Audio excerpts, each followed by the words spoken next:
Alas 8 ng gabi, February, ano bang pizza ngayon? February 26, 2024. Ngayon, katatapos ko lang kumain, yung ulam ko, isda.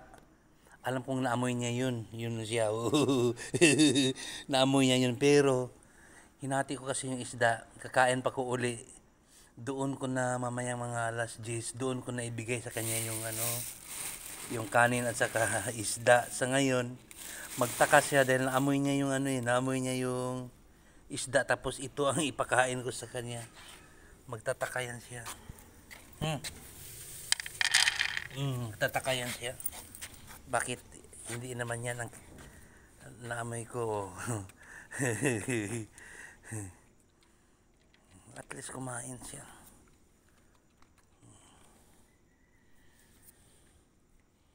Ano kasi, gutom yan, gutom. Gutom yung doge.